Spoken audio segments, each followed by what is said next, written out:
আসসালামু আলাইকুম everyone. Mint মতিজ রেসিপি, রিফ্রেশিং সামার ড্রিঙ্ক, পুদিনা লেবুর শরবত। এই গরমে কলিজা ঠান্ডা করার মতো শরবত আমি এখন বানিয়ে দেখাবো। তাহলে এই শরবতটা কিভাবে বানাতে হয় দেখে নিন। এখানে পুদিনা পাতা নিয়েছি, বিট লবণ নিয়েছি, লেবুর রস নিয়েছি, চিনি গুঁড়া নিয়েছি, আর লেবু স্লাইস করে কেটে নিয়েছি, আর স্প্রাইট নিয়েছি। সবার প্রথমে পুদিনা পাতাটা ভালো করে ধুয়ে ওয়াশ করে নিব। মিক্সচারে নিয়ে নিব। মিক্সচারে নেওয়া হয়ে গেলে এর ভিতরে 2 চামচ চিনি গুঁড়া দিয়ে দিব। চিনি গুঁড়া দেওয়া হয়ে গেলে ভালো করে মিক্সচারে পেস্ট করে নিব।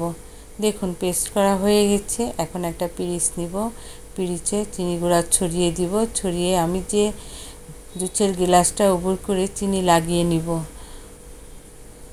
এখন এর ভিতরে 2 চামচ পুদিনা পেস্ট দিব।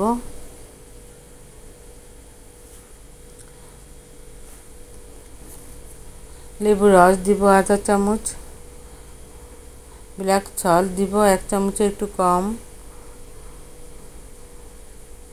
4টে আইস কিউব দিব, আর এর ভিতরে দিব স্প্রাইট দিয়ে একটু নাড়িয়ে নিব। নাড়ানো হয়ে গেলে এর ভিতরে পুদিনা পাতা, স্লাইস লেবু দিয়ে সার্ভ করব। দেখুন হয়ে গেল কলিজা ঠান্ডা করার মতো সামার ড্রিঙ্ক। আমার এই রেসিপিটা যদি আপনাদের ভালো লেগে থাকে লাইক ও শেয়ার করতে ভুলবেন না। ফিরে আসবো নতুন কোনো রেসিপি নিয়ে। সে পর্যন্ত সবাই ভালো থাকবেন। আল্লাহ হাফিজ।